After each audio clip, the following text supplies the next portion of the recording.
You ready to do some work? Oh yeah, she's ready to do some work. All right, back at it. John, advanced level. I'm not feeling too hot. I'm a little under the weather today, so yeah, Matt, I'm gonna, as if I don't rely on leaning on Matt pretty heavily here at Nasty Racing. Lean on you pretty heavily today. Yeah. So you're gonna be. It's a team. Every time, you know, once in a while we gotta pick up the slack. Yeah, like when you break your spleen, who's there to drive you around? Exactly. You know what? Now I got the man flu, and you know who's here to hold the flashlight? No. Good thing I've trained my dog for that. Yeah. So. Advanced level flashlight holding though. Yeah. Oh yeah. Really. She can't weld yet. Unmatched. Yet. Unmatched. All right. So. Talk to him. Tell the people what we got going on. All right. Here. Swap off.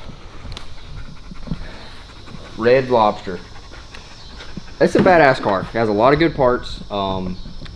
Needs a little help in some of the areas. There's one of my pet peeves is plumbing and wiring and trying to make everything clean. It's amazing. The thing that just blows my mind. You could have two cars, two turbo small block cars, basically the same stuff. One is like a little hood and it's got shit going on everywhere, and the other one is super clean, very minimalistic, basic, less fittings, less hoses, less lines. And we're not talking shit. We're just going off of preference. This is all preference. How it is. If I build something or we're gonna redo some stuff, I want to try to remove all of the extras and failure points, and just like wiring. Like when you start adding all the terminal strips and everything else, you're just adding a point for failure. It doesn't look as good.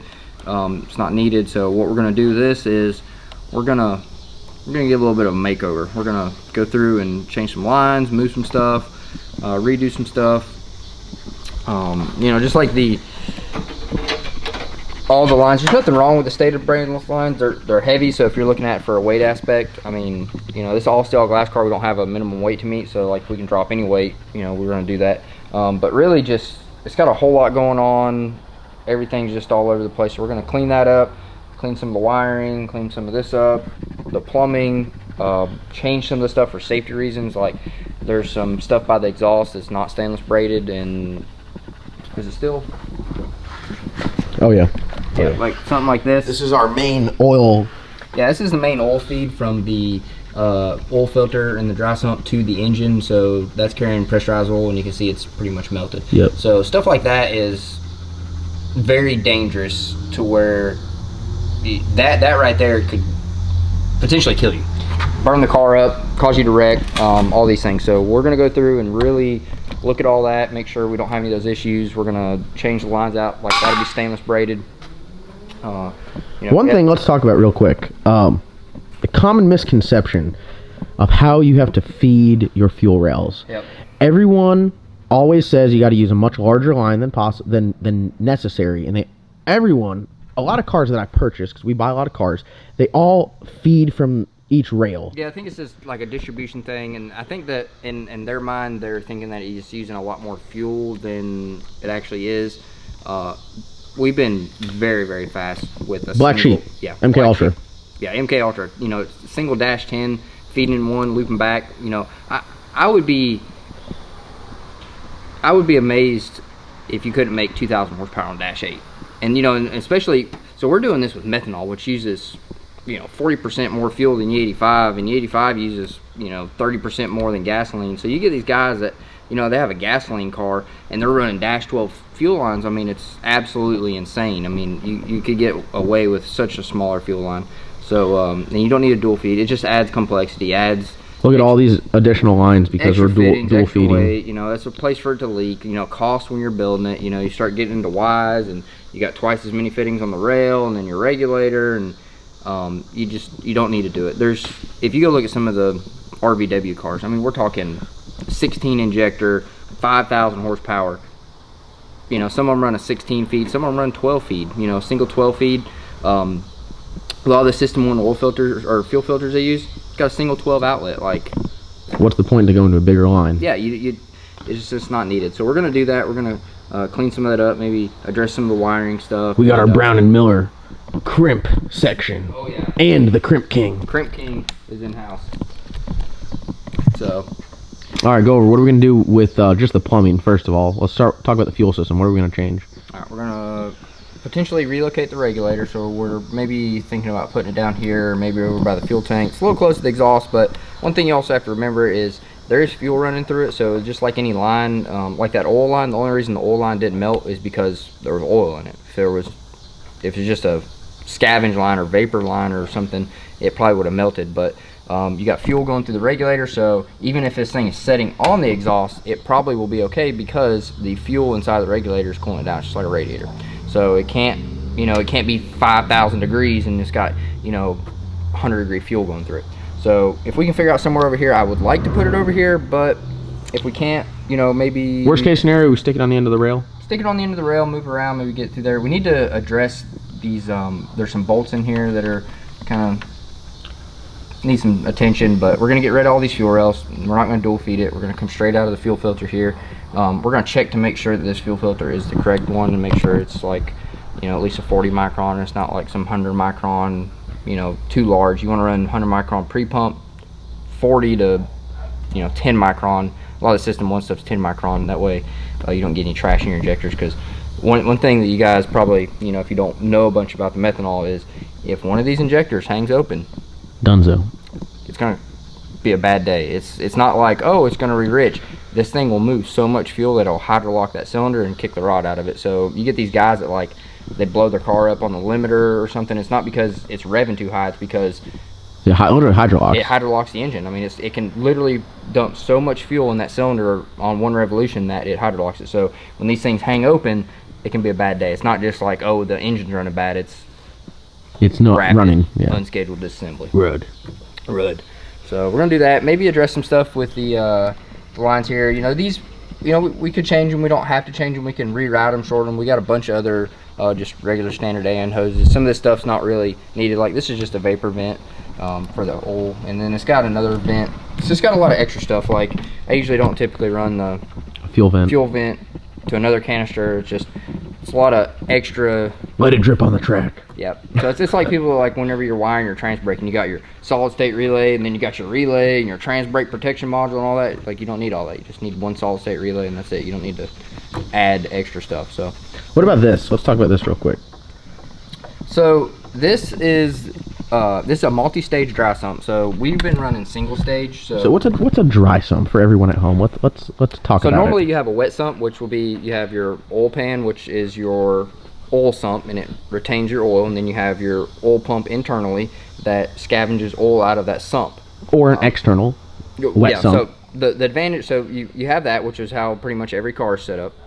Some cars come factory dry sump, but majority, like small block Ford, came with a internal wet sump, pumps driven off the distributor. Well, you can go to an external wet sump, which it still retains all the oil in the pan for your sump, but your pump is on the outside of the motor. The advantage of that is the pumps can be a lot more badass. They can make a lot more oil pressure. Over 100. I run mine at like 125 pounds of oil pressure. The pan design can be a lot better for scavenging, because that's another thing you guys don't realize is these things pull so many G's. Like if you don't have a good baffled pan and good oil control, like it'll literally the oil pressure go to zero and you'll hurt the motor. So that is your kind of medium, is the external wet sump. I like them because there's not a whole lot going on. It's a lot more compact, less lines. We generally run the fuel pump off the back of the oil pump. That way if the belt comes off, the car shuts off. Yeah, so that way it's redundancy. It packaging wise, you can get a lot tighter package. You don't have to worry about two belts. You don't have to worry about everything getting aligned. You got lines running everywhere. It works good. Then you get into where it's dry sump. That is, the oil pan retains no oil. It has some oil in it, but when it's running, it's virtually dry. The advantage of that is there's no windage, because there's no oil in the pan to create windage. You get a very good scavenging and vacuum effect, so the pump itself creates a vacuum inside the motor. So vacuum inside your motor promotes ring sealing. So like, this one wouldn't. So nitrous cars have that advantage because usually they're sealed up. The turbo cars, like with this thing vented to your catch can in the back, you can't create any vacuum in the engine because the dry sump pump's trying to, but it's just sucking out of the catch can, so you don't really get the advantage of that. You did get good oil control, because all your oil, instead of it being the pan, it's right here. So this is, it's probably down, but when it runs, it'll be going through there, and it removes the air. ultimately this is the best setup, but at the same time, this weighs more. It's a pain in the ass to do oil changes. Pain in the ass to do oil changes. It's more complex. You have more lines. The pump's more expensive. To me, the advantages versus the disadvantages, I like a external wet sump. Hemi. Yep. Well, 41X. Yep. So you can set those up. I mean, you can set those up single stage dry sump, like the same pump and everything, but They all like the 41X came with an external wet sump pump. yep, that's how it's set up. The Pro Mod has a external dry sump single stage, so it's got one scavenge section on the pan, so it's kind of like an external wet sump, but it, instead of having the oil retained in the pan, it's retained in another tank. It's like 17 gallons, it seems like. It's really like 5 gallons. It's a very expensive oil change, but a lot of complexity. The advantages, you know, a single external wet sump will have good oil control. If I was gonna recommend a oiling setup, that's what I'd recommend to you. It's cheaper, it'll work good. Aviate oil systems. Aviate oil systems. I have some recommendations on some pans. I won't say who, but if you shop around, you know, Steph's makes a really nice pan. Williams Fab, my guy Mickey, we have a love-hate relationship. He makes the baddest pans on planet Earth. Sometimes takes a while to get. I have good luck. I order them and then they just show up a couple days later, and I toss them on there and they fit perfect and they look awesome, and that's what's on MK Ultra and a couple other cars. You know, John not so much, but you know, they're badass regardless. We're not going to take away from the pan. And Mickey's badass too, but sometimes, you know, stuff it takes a while. Yeah, it's part of it. Race car parts. Like, yeah. If you guys have ordered anything, you know how it is. Like, if somebody says 2 months, you might as well add 2 months to that time. Yeah. But we're gonna redo some stuff, redo some lines, make sure everything's good. We've never really gone over this car, and honestly, anytime you buy a car that you didn't build, you really should just go over it 100%, because you're putting your life in somebody else's hands. So, you know, we're gonna go over this car really well now. We're gonna check over the rear end, check over the trans, make sure we don't see anything we don't like, go over some of the lines, just give it a good once over. That way we know when we go back out, we're going to be reliable, we're going to be fast, and we're going to be safe. Awesome. All right, well, we're going to set the camera down. Guys, a lot of information. I know some of you guys don't like the videos where we talk a lot, but you guys can learn a lot. So learn from us. You know, you guys don't have to do the costly lessons that we do. We don't mind doing them. That's why the channel is what it is, and we learn and tell you guys what we learn, and go from there. And as you guys can see, we've progressed and gotten faster, and the builds have gotten nicer. So I'd like to say we know what we're doing. Yeah, no, I feel like everybody's, you know, we've really grown as a team, and we're trying to, all the growing pains we've had, we're trying to help you guys where you don't have them. Yeah. You know. So all right, well, we're gonna get to work. Probably gonna rip some lines off. We're gonna drop the pan and check, because we think we might have a thrust issue, but we'll address that later. So we're just gonna get thrashing on this. All right, we've been doing some work on this thing. You got to tear it down before you build it back up. We got a bunch of lines pulled off of it. Found a couple things. What did we find? One of these. Is it this guy? Yeah. This was rubbing the cow, and they just JB welded it back where it had a hole in it. So, again, always check over stuff that you're buying. So, we got this changed around a little bit. Let me grab a rake. Bluetooth fuel lines everywhere allows for a much cleaner look. Just saying. We got the hot side off so we could RTV it and finally do the last install on that. We pulled off all the steel braided lines, so we're going to go push lock. As you can see, we're going to start putting some of the push lock stuff in there. Yep. Now, this is a regulator. The top piece isn't on there because why they do it, I don't know, but it's 1/16 MPT, and finding 1/6 MPT push lock is not impossible, but it's damn near impossible. Everything we have is 8. Yeah, no, I mean, and 1/16 MPT push lock's very uncommon. Some of the older Turbo Smart was like that, the Aeromotive stuff. So we're gonna drill it out, tap it for 1/8 inch, over, we're good to go. This is the same MPT to AN fitting, so little thing, you can take just a regular, like if you don't have an ORB fitting, you can take a regular AN fitting, you can cut the AN part off and turn it into a ORB fitting. So this is going to go on here.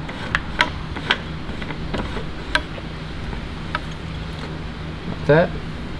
So this bracket will come off, this will get plugged, and our return line will come right down through here, shoot right on top of that, be good to go. This line right here, we're going to go from a 12 to a 10 because this is 10, so there's no reason going 12 and all that. So we're going to go 12 to 10, 10, 120 degree fitting, maybe like a 90, maybe a 60 or something right there. Crossover in the rear, and the fuel system's done. Much cleaner. Much cleaner. We're going to do that. We're making a new turbo drain. As you can see, the Crimp King made an appearance here just a minute ago. Yeah, Look the at turbo that. drain's hard as a rock, and it was stretched unbelievably tight, so we're going to be doing a new turbo. You got that marked? Yeah. Should we go and cut it? Should we just crimp one live? Yeah, no. Live on the channel here? I don't know if we'll do it. We'll crimp it, but we'll check it. We'll check it. Oh, I see what you're saying here. Safety glasses. Okay, safety squints.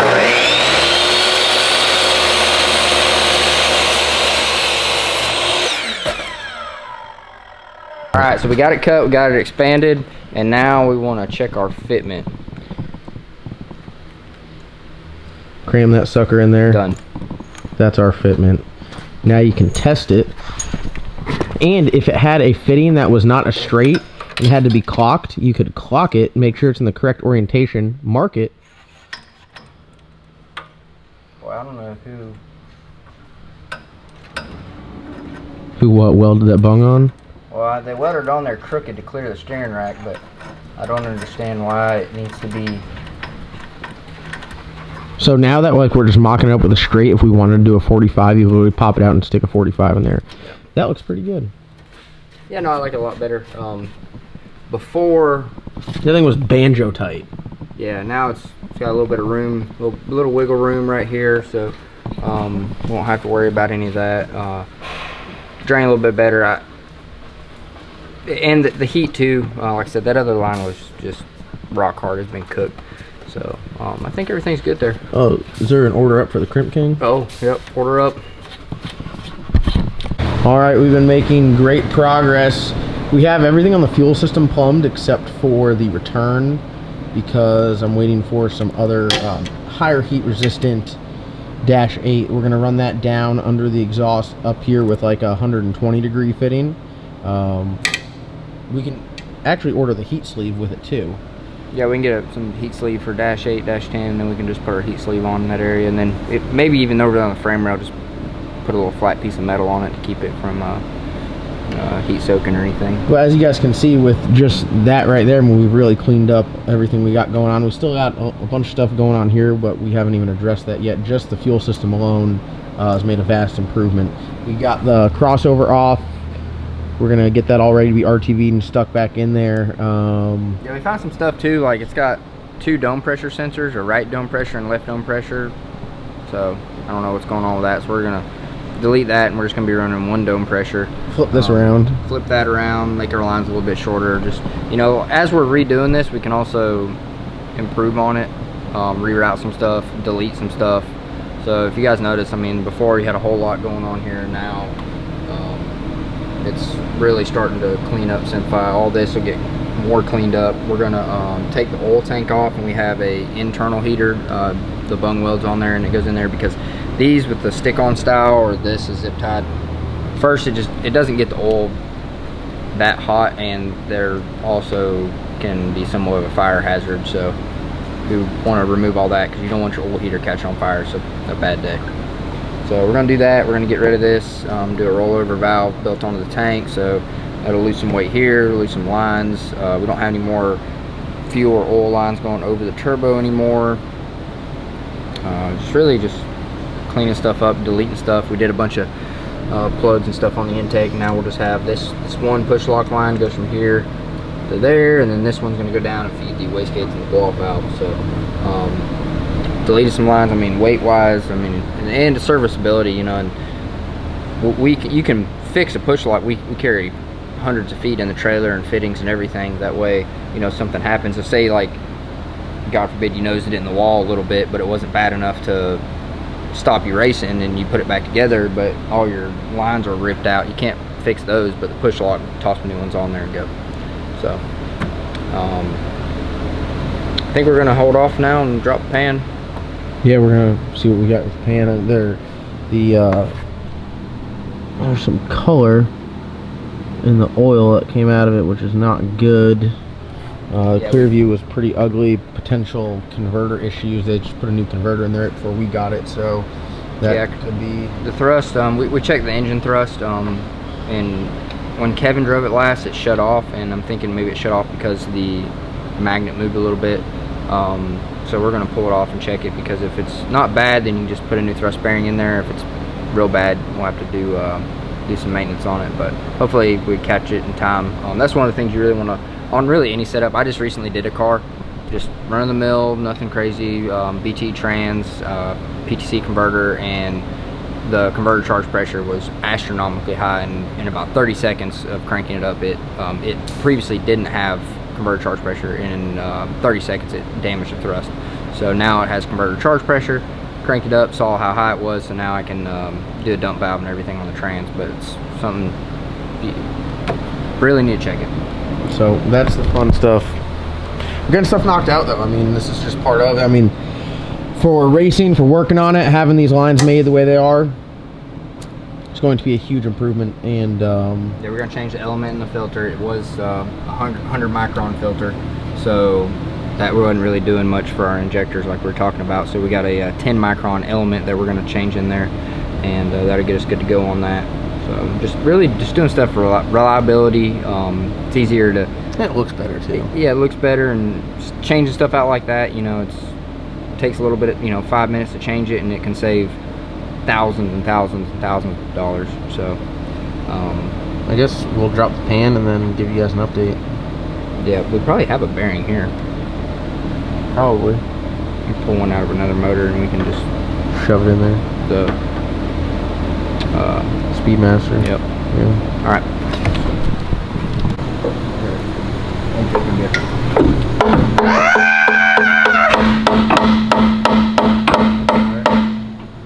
On this episode of how to remove a oil pan that has been RTV'd on completely with no gasket.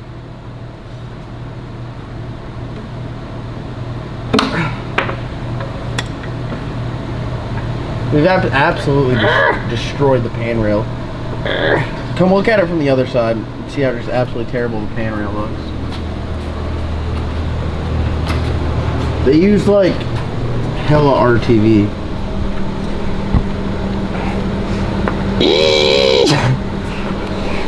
Oh, Ava, you just dropped the ball in the oil? That was not the brightest move, bud. And I wonder if you take like a razor knife and maybe like try to... No, you can't have it, no. Go away. Go lay down. where'd that little screwdriver go? It just had.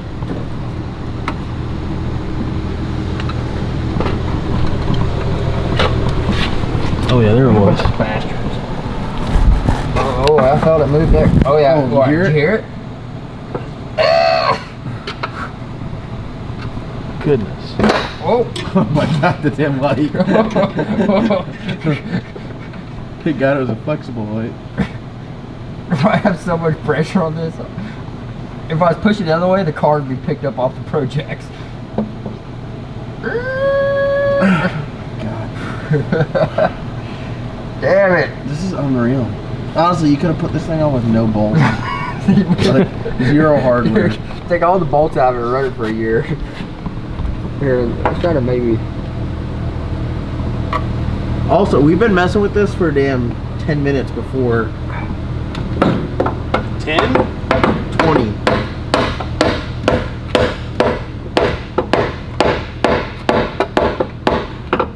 Okay. Dude, it's just literally. Just maybe we just hold it for a second and it'll fucking give up.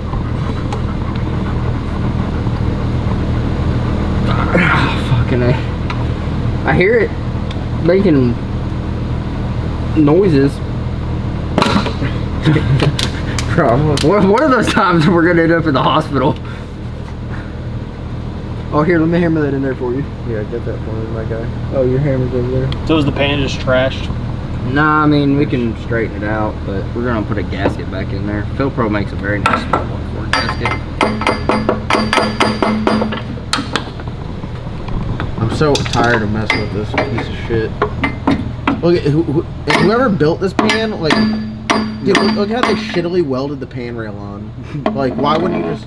Oh my god, it's literally Moroso. Damn, Moroso is some piece of shit. They're weak ass non-billet pan rails.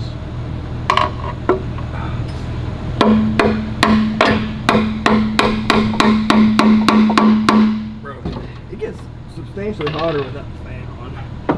Here, hold that some.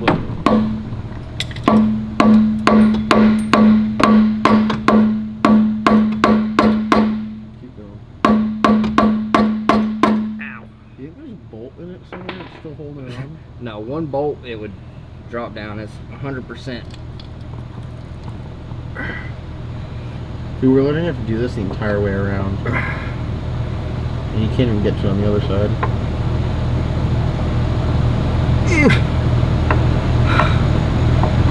Alright, we'll pick back up with you once we get this off. Alright.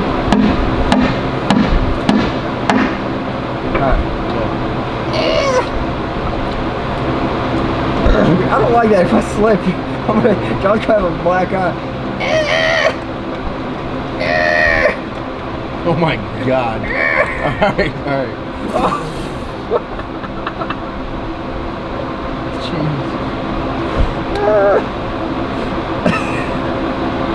So I get the yelling all that bullshit. It was like straight methanol too. Oh, there's some bearing in my hand. Oh, hey, watch out for that where it's dripping off that plug. Yeah, right on my TK&M shirt. You save your hat there, guy. Ready? Yep. Oh no! I wonder if the other pan rail, the other side, is starting to come off. Probably. Here, hold it. Hold it down so I can get this back in the back. Hold what down? Like the pan.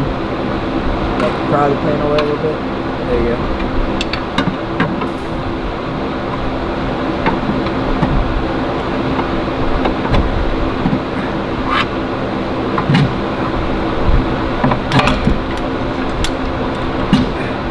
You son of a bitch.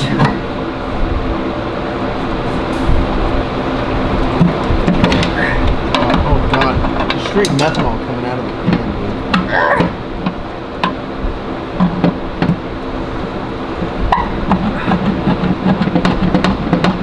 Is the other, hold on.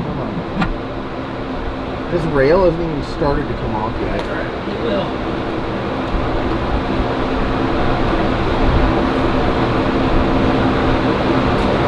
It's one of those things Dude, like, holy shit, the amount of, look at this string of RTV. Look how thick that shit is. Dang.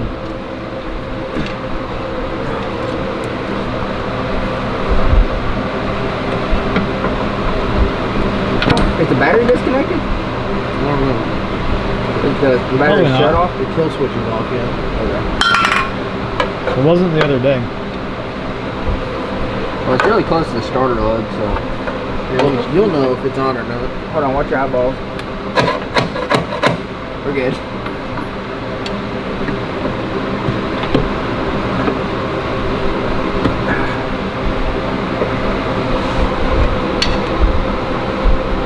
Oh, let me try prying it in front of you. This is miserable. Wait. Were we supposed to take the bolts out before we took?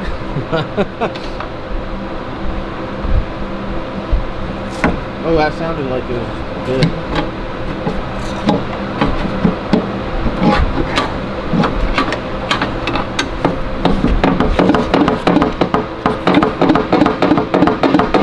Stop. Yank that thing down, John. Come on.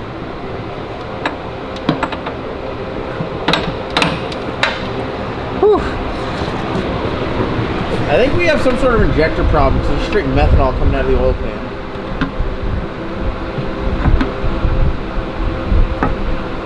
Are you sure there's not something up there?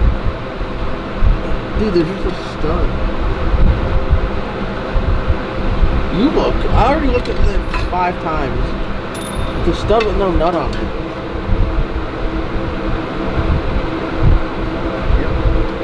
Stud with no nut. Hold on.